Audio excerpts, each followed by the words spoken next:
Zuckerberg eliminating the fact checkers at Facebook. Chris Cuomo here. Welcome to NewsNation. We are monitoring a bad situation that's going to get much worse out on the West Coast. Wildfires, not unfamiliar, especially at this time of year, but the area, Pacific Palisades, is particularly vulnerable. Why? Not a lot of roads of ingress and egress in that part of the Los Angeles area. So far, we haven't reported any fatalities, but what's unusual is the wind event that's going on. Anybody who's ever lit a fire, anybody who knows anything about an engine, is what creates the most heat. Wind, right? That's why you turbocharge an engine. Anytime there's high winds, you take an entirely different dimension on any kind of wildfire. I've been out there covering the fires before. They are different realities on the West Coast depending on the kind of wind event it is. They are like a turbocharger, and that's what's happening right now. So you're seeing a fire that is expanded 6 times in the course of 3 hours. Highly unusual. Now, what does that do? It makes the response really difficult. You can't backfill those fires. What they do is backcut, and they create avenues where the fire will burn and eventually find a dead end. They can't do that right now because it's moving too fast, it's too hot, and it's too dangerous. So you're getting an ever-expanding envelope of places that have to evacuate. We have KTLA. The reach of Nexstar is one of the biggest assets that NewsNation has when it comes to covering news in this country. We have over 200 stations at our disposal. KTLA is one of them. They'll be on this fire. I'll keep checking in with it throughout the night as the story expands along with the fire. Right now, the best news I can give you is no fatalities. Will that change? Maybe. People could get stuck very easily, and the first responders are really up against it, okay? So I'm going to take you through that whenever required by the change in events. So let's deal with the state of play today. Yes, I know the president-elect is talking about annexing countries and canals and changing names on the globe. I know he said he won't rule out using military to do the same. Look, we haven't even begun yet with the inauguration. Let's just see what he does. I'll give you a hint as to why I'm not as moved as the rest of the media.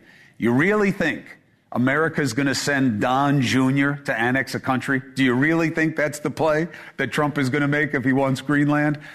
Let talk be talk. Just wait and see. Avoid the hype. Let social media go crazy with empty fears and speculation. We don't have to, not here. Especially now that one of the biggest players in social media has decided to basically go fact-free. That's my focus for you to start with tonight as a little food for thought. My pop used to love to say, the interests of the people often lose out to the pull of power and profits. And boy, did we see that today. Zuckerberg announcing that his platforms, Meta, will no longer fact check. Now, everyone sees this as a nod to Trump. In fact, that was the lower third on Fox News. He has bent the knee. Can we trust him? So certainly that is the play on the right, that Zuckerberg is doing this to cozy up to power, especially when he announced this today along with a new board member who's known for heading up the UFC, Trump's buddy Dana White. Odd choice unless you're trying to do something to get closer to Trump. But the real proof for me of what I see as perfidy to the rest of us is how Zuckerberg explained the change here. We built a lot of complex systems to moderate content. But the problem with complex systems is they make mistakes. Even if they accidentally censor just 1% of posts, that's millions of people. And we've reached a point where it's just too many mistakes and too much censorship. The recent elections also feel like a cultural tipping point towards once again prioritizing speech. Here's what we're going to do. First, we're going to get rid of fact checkers and replace them with community notes similar to X, starting in the US. Now look, first of all, he sounds and looks like a Trump podcaster, right? But what a shift from 4 years ago. Literally to the day, this is when Zuckerberg banned Trump from Facebook after the January 6th riot. Now, the decision then and the decision now, both were made for bad reason. Not the best interest of people, but the best interest of power and profits for Zuckerberg. Right? 4 years ago, he was playing to the revulsion on the left. Now he's playing to the revulsion on the right. He's kissing up to winners and making us losers. Now, look, I don't care that he donated $1 million to Trump's inauguration. That's what companies do. I don't care how much his watch costs, although I got to say, It's a bad look. You say you want to talk about leveling the playing field and being the everyman with your little get up there, and then you have a watch that costs more than people's houses and savings combined. I mean, it just shows that this is fugazi, what's going on here. This is not a legitimate play to the people. It's about power, and that's what I care about. What he is choosing, which is to help himself at your expense. Because there's no question, social media has been getting less reliable as it has expanded. And you know who knows this better than I do? Zuckerberg. How do we know that? You remember the hearings after the 2016 election? Zuckerberg said as much right then, right there, under oath. And then after the hearings, what did he do? Facebook helped build the third-party fact-checker industry. 64% of fact-checking organizations work for Zuckerberg. So clearly he is moving away from accuracy for a reason. And it's not that it's too hard, okay? The reason is a bad one. He is aping Twitter's community notes. And we know that's not going to solve for the real problem any better than it does on Twitter. How do we know? Here's how. The way community notes works is users volunteer to be contributors who propose checks on posts, and then they vote on which fact checks should become notes attached to a post. And if they don't find consensus, there's no fact check. A recent analysis found that the mis- or disinformation posts that were studied on X, that community notes didn't publish a fact check on 91% of them. That's how we know it's not a great solution, okay? But look, the real play for Zuckerberg isn't merely copying Musk's policies, it's copying Musk's proximity to Trump's hiney. How do we know that? How he explained the need to change. After Trump first got elected in 2016, the legacy media wrote nonstop about how misinformation was a threat to democracy. We tried in good faith to address those concerns without becoming the arbiters of truth. But the fact-checkers have just been too politically biased and have destroyed more trust than they've created, especially in the U.S. Well, first of all, those are your employees. So you hire people, you tell them to do the job, they don't do it well, and then you blame the rest of us. You're going to stop fact-checking because people who actually fact-check keep calling you out on doing a bad job.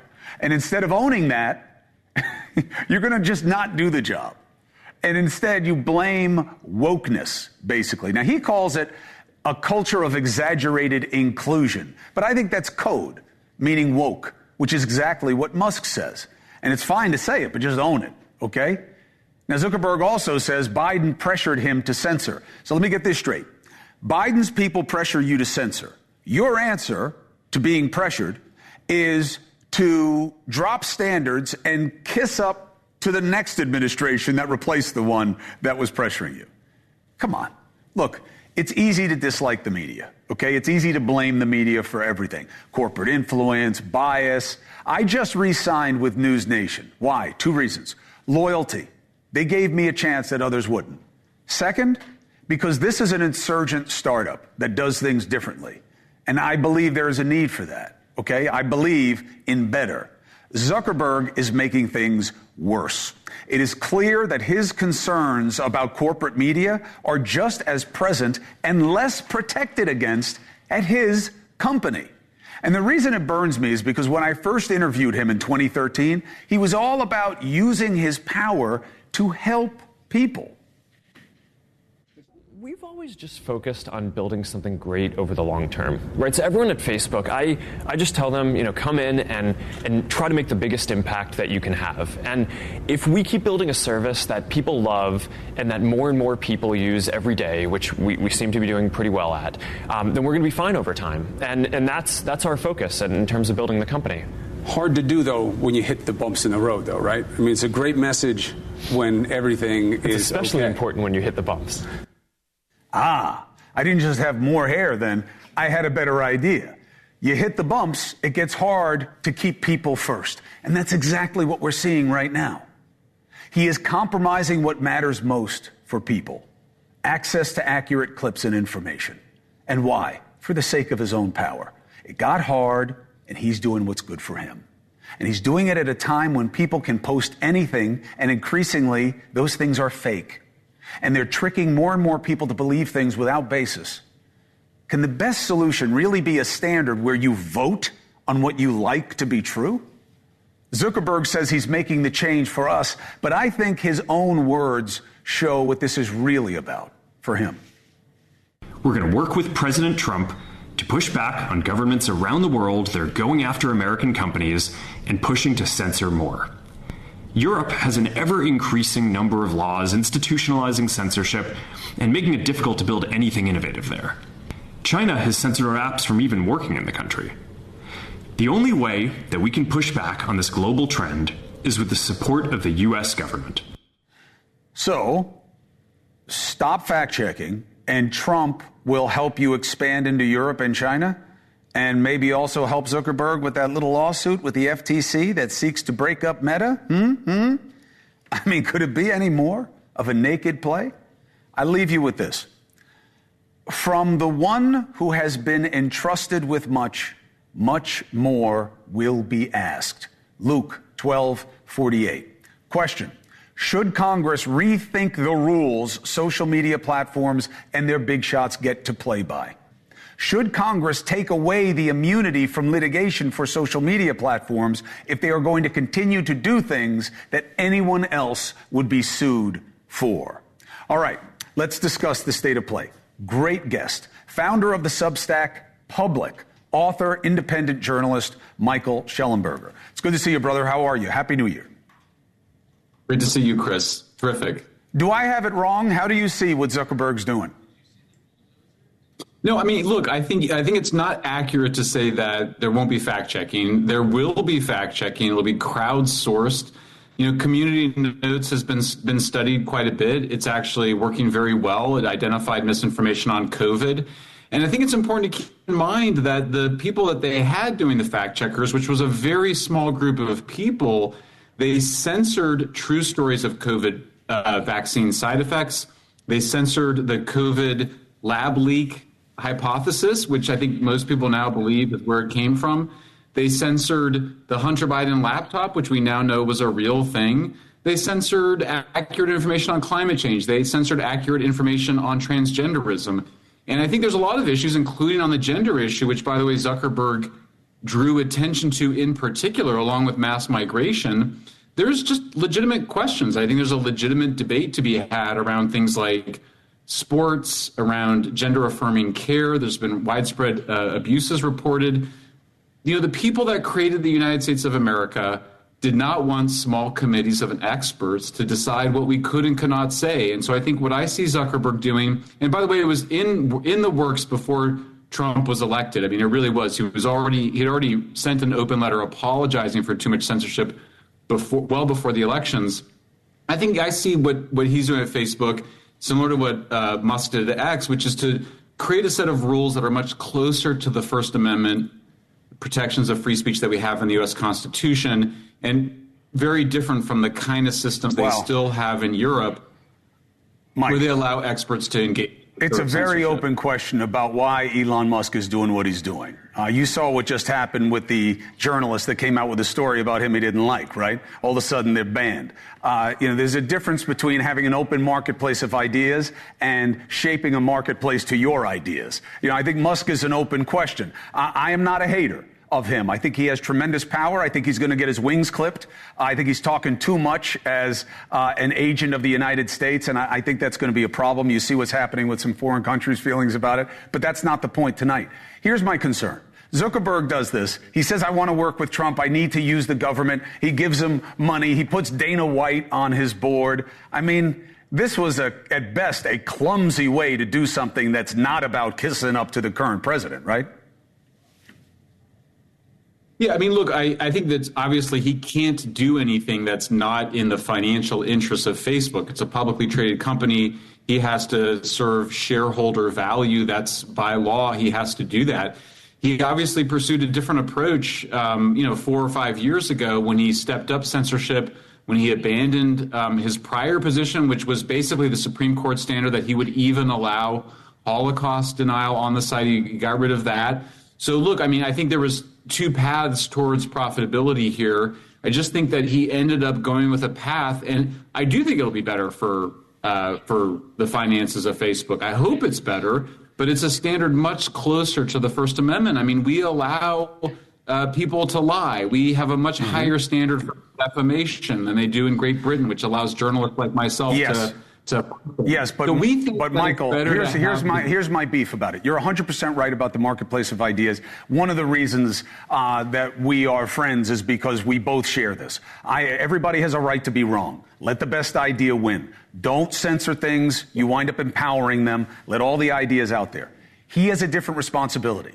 If on your Substack you have somebody who just completely defames somebody and they go unchecked, you have a problem as a publisher. If it happens here on NewsNation, we have a problem as a publisher. When it happens on Meta, he has no problem because Congress has given him immunity from the same. And I'm just wondering if it's time to rethink that, if he wants to get out of the business of knowing what it is that's on his site, unless he's going to place ads around content, and then all of a sudden the algorithms allow him to know everything that he needs to know about content. Last word to you. Yeah, I actually agree with you, Chris. I think that if you're going to have the liability protections that you get under Section 230 as a social media platform, then you should allow adults to moderate, censor and filter their own legal content, and that should be the difference between a publisher like NewsNation and my Substack, New York Times, and a Section 230 company like X or Facebook. So I think that's a completely reasonable approach. If you're going to have these special liability protections, then you really ought to allow users to decide how to filter their own legal content. Different standard for kids, but at least I think that's the right standard for adults. I think you're right. And this is to be continued. This is the latest move in an evolution or a devolution, depending on how you want to look at it. But social media is here to stay. Some of the innovations like you are a real independent outfit on Substack and other platforms, and it's the kind of journalism we need. Is all of it? No. And that's why we got to check standards. Michael Schellenberger, you're always welcome, and thank you. Have a great new year. Great to be with you. All right, 4 minutes and 5 seconds coming up. Look, I'm not going to engage in hype. We have to see what the new administration does. Why are the TV screens filled with all these people in high dudgeon about what's going to happen when we use the military to annex Greenland? I mean, seriously? Well, he's going to change the Gulf of Mexico to the Gulf of America, and he's going to take... What are we doing? Have we learned nothing? Nothing? What does Stephen A. Smith think about all of it? Am I getting it wrong? Is it time for high dudgeon? Can't get a read on him. Look at that. That's a poker face right there. We'll get the words and the truth next. Did you hear the press conference? Did you hear Trump's press conference? Did you hear what he said? He's going to change the Gulf of Mexico's name, and then he's going to take back the Panama Canal, and he's going to do it by military force, and then he's going to go to Greenland, where the giant and Princess Bride came from, and he's going to annex it, and the Danish are going to be very, very upset at us. 2 weeks before the inauguration, and here we go. Donald Trump is doing what he does best, living in our heads rent-free. Here's a taste. Canada and the United States, that would really be something.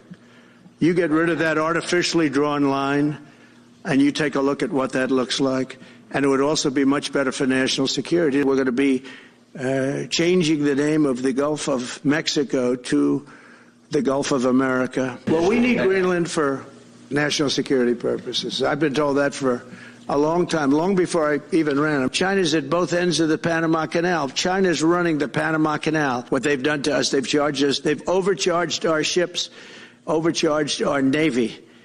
And then when they need repair money, they come to the United States to put it up. We get nothing. Those days are over. Listen, I dig the vibe. Okay? America first. Look at my muscularity. I'm going to mess with everybody. Nobody gets to mess with us. Nothing for free.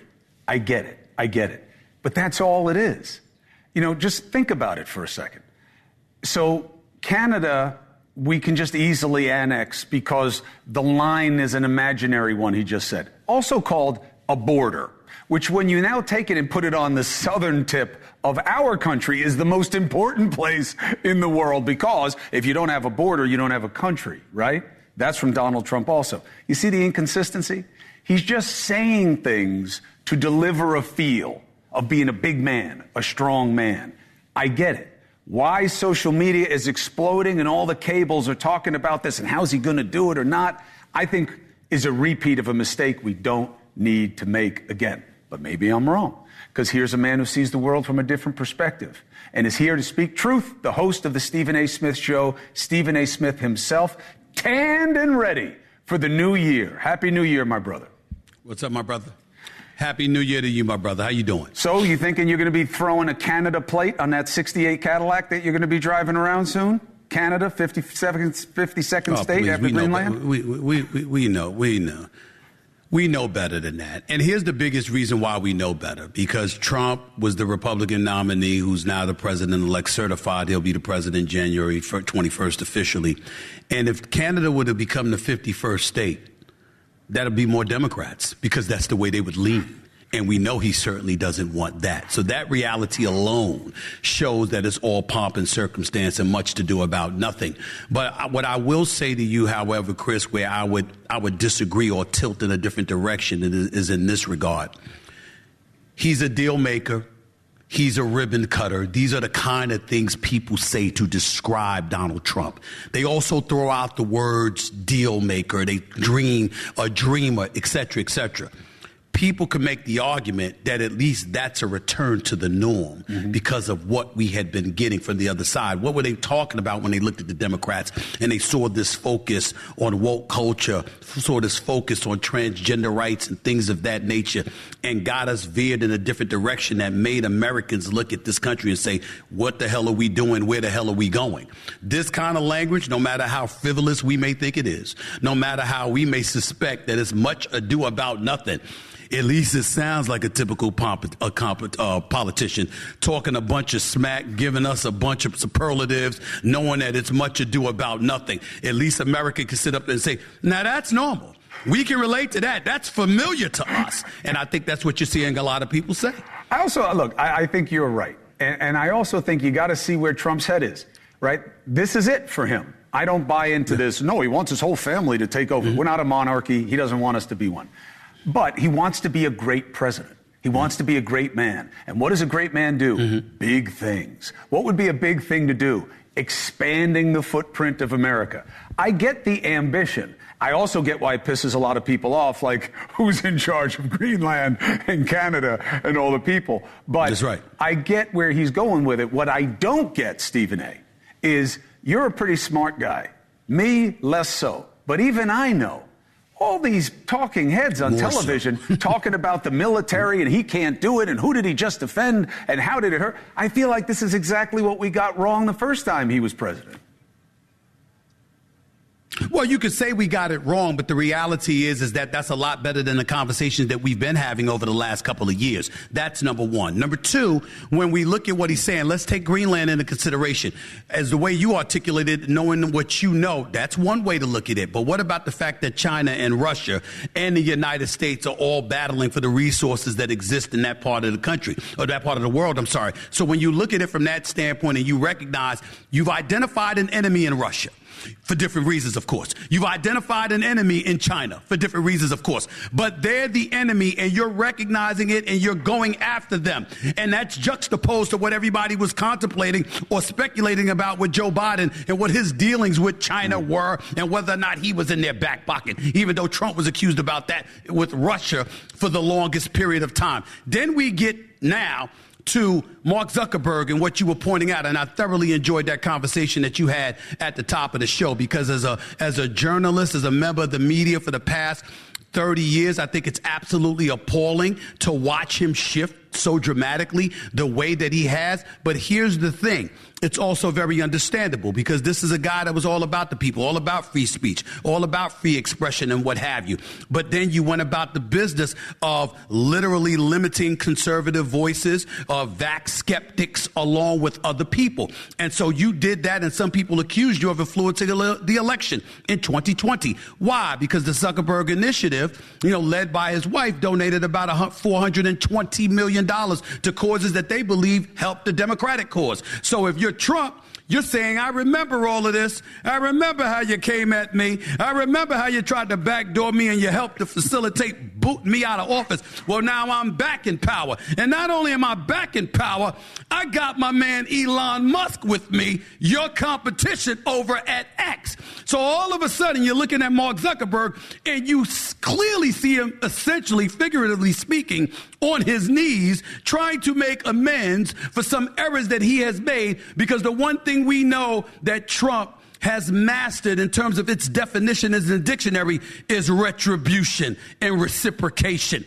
Mark Zuckerberg knows this, and he doesn't want to be in this man's path over the next few years. So it's very, very predictable what he's doing. And again, no matter how appalling we may find it, it falls in line with what we've known about politicians and surrogates, dare we say, that capitulate to their beck and call because they know it's something in it for them.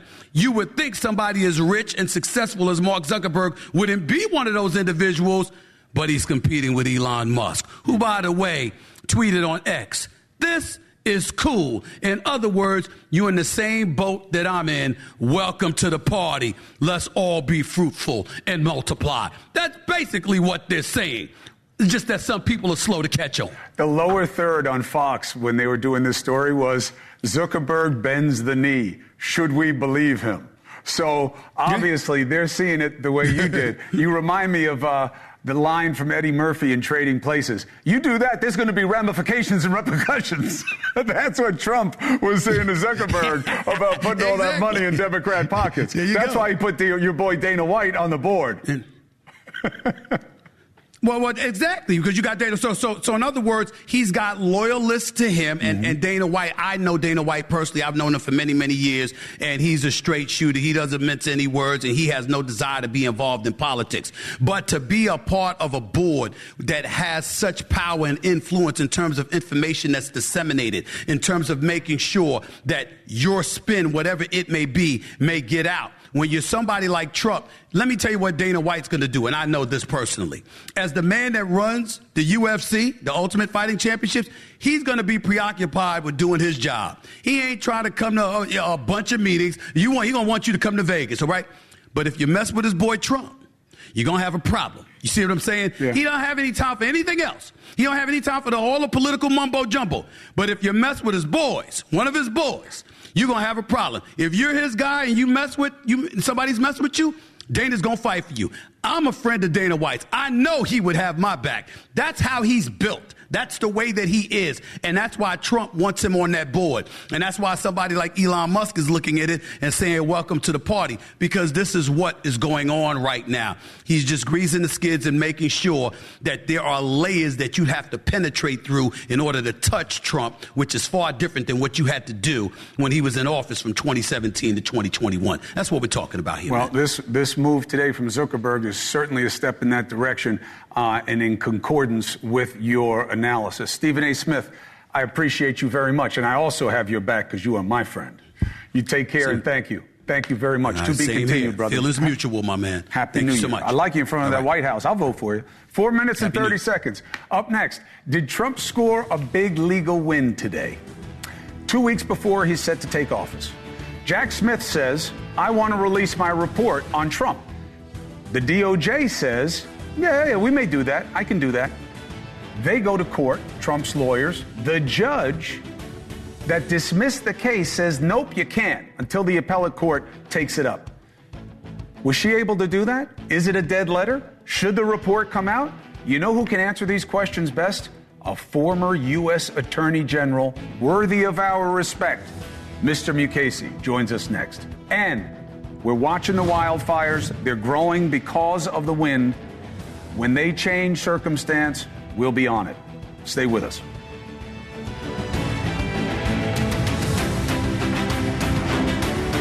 I think the president-elect scored a win today.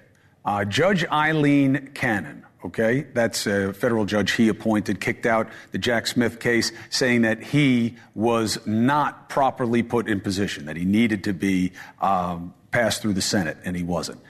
Now, Judge Cannon ruled that she will block temporarily the public release of special counsel Jack Smith's final report until the appellate court reviews the litigation. Smith's report was expected to be released on Friday, lays out the evidence that Smith collected against Trump and his allies in his 2020 election subversion case and the classified documents case. So, did the judge make the right call? Should the report come out, and why? Perfect guest. Former Attorney General under President George W. Bush, my friend and mentor, Judge Michael Mukasey. Happy New Year again, Judge. Good to see you. Good to be here. So, what's your assessment? Not a major win, number one. And I don't think she blocked or purported to block the whole report. I haven't seen her order. But the only part that relates to her is the part that relates to the case before her that's still alive. That is the one against the two co-defendants, which has not been dismissed, or certainly has not been dismissed by the Justice Department. That's on appeal.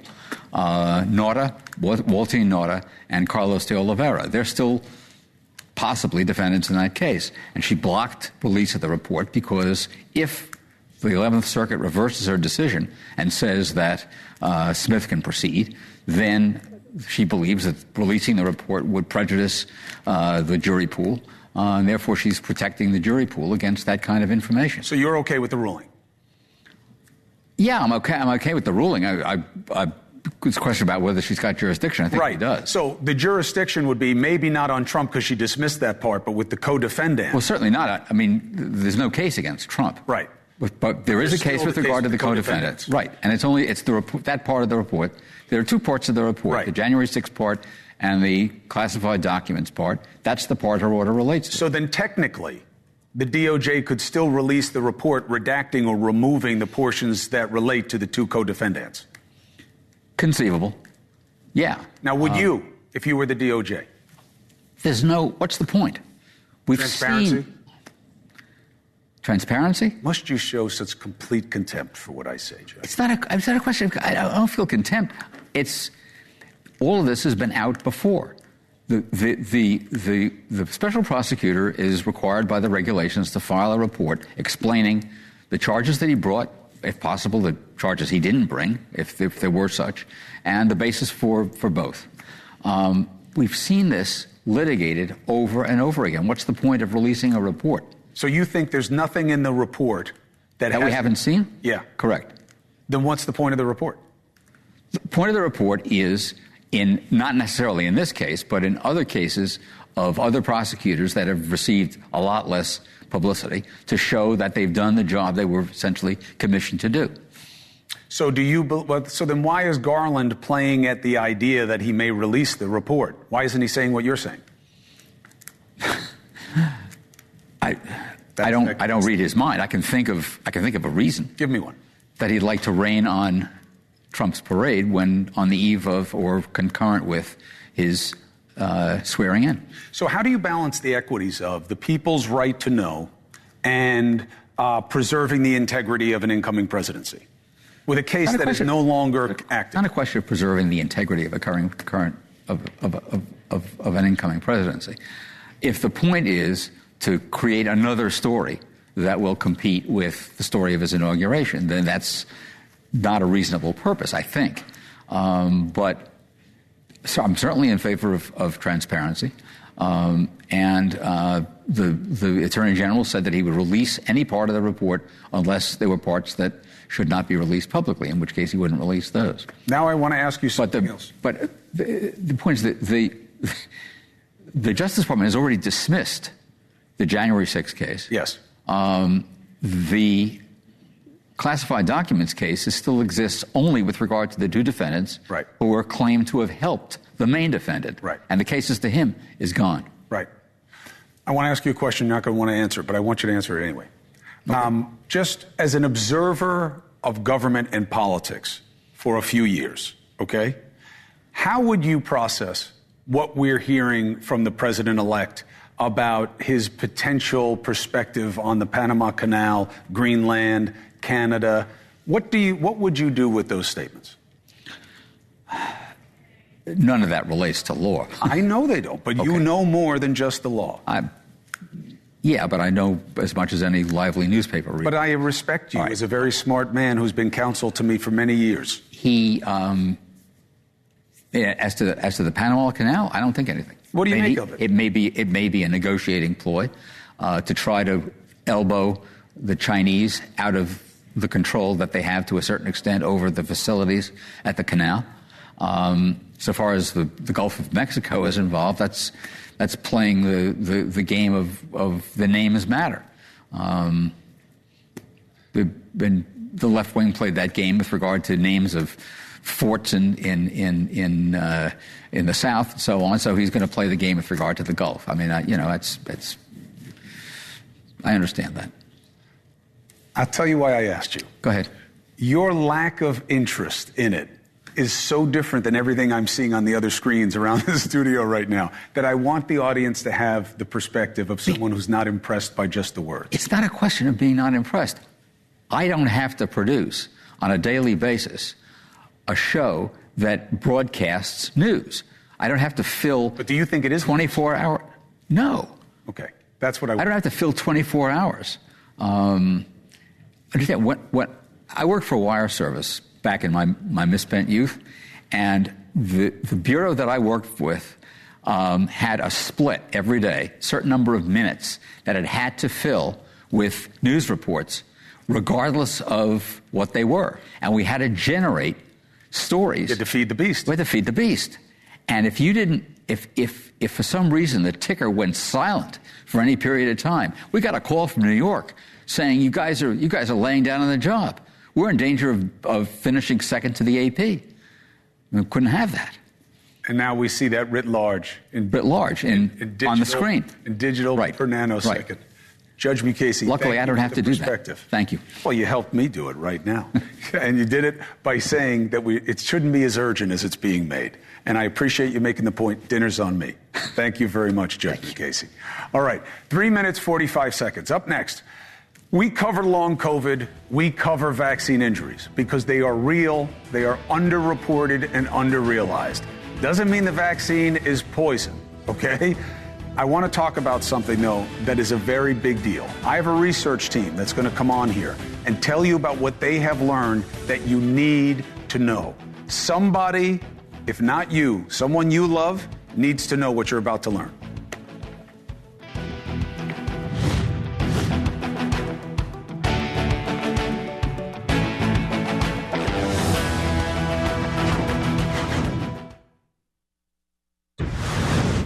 I have long COVID. Now, there are a lot of people who will say there's no such thing, or how do you know? And they'll blame it to something else.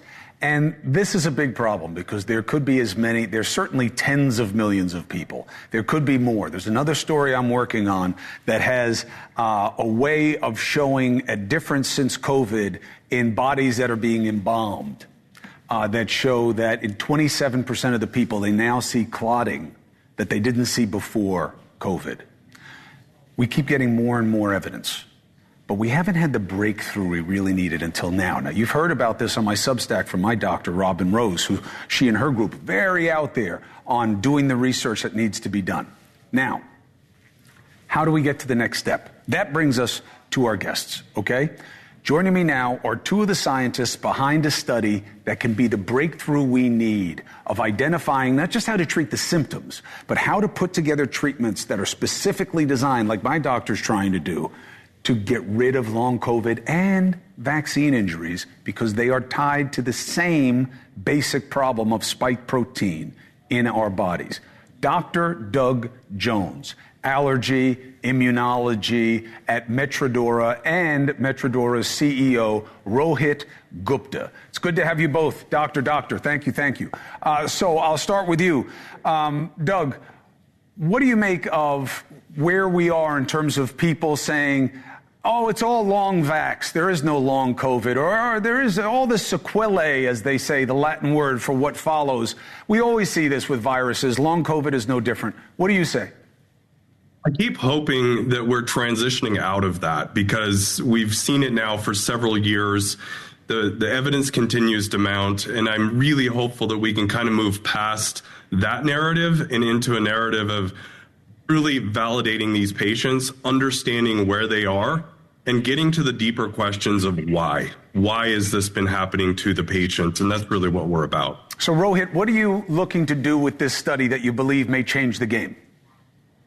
First and foremost, provide a new diagnostic. We really need to be able to tell people definitively whether they have long COVID or not, and what is causing that long COVID to lead to new symptoms. Everybody expresses these symptoms differently, and we need to be able to provide physicians with a more accurate blueprint as to how to help target therapies with them.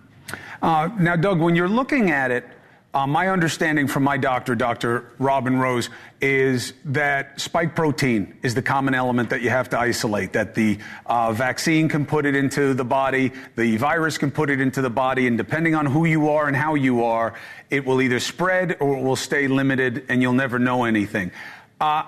What does that mean in terms of what you want to show with your research in this new effort? Yeah, especially with COVID or vaccine injury or anything like that, the spike protein is kind of that common thread, but it may just not be just the spike protein. In certain circumstances, we may have viral persistence. And it's also like, what is that spike protein doing? Is it causing microclotting, like you alluded to in the intro? Is it creating autoimmune issues? Is it destroying certain bacteria in our gut and the microbiome that can be so beneficial to us? But as it's destroying that, what is the ramifications of that? So we're looking at it from a very comprehensive view.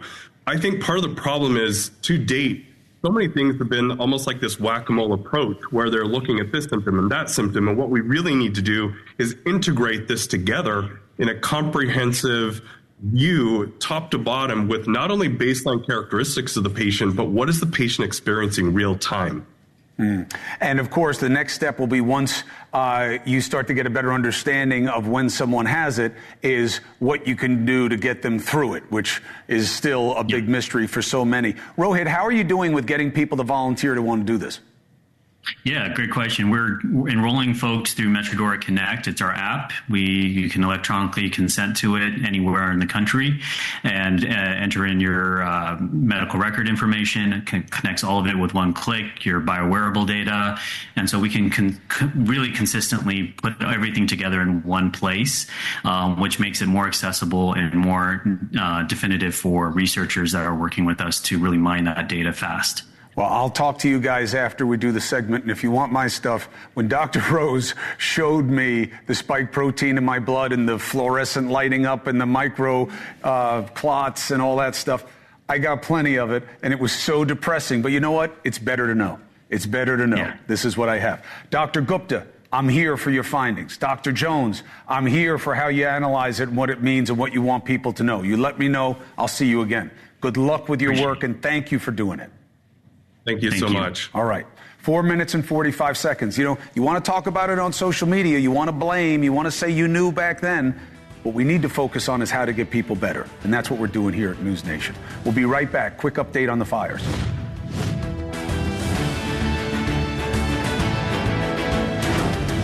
And what's happening on the West Coast? This is a very populated, hard to get in, hard to get out area.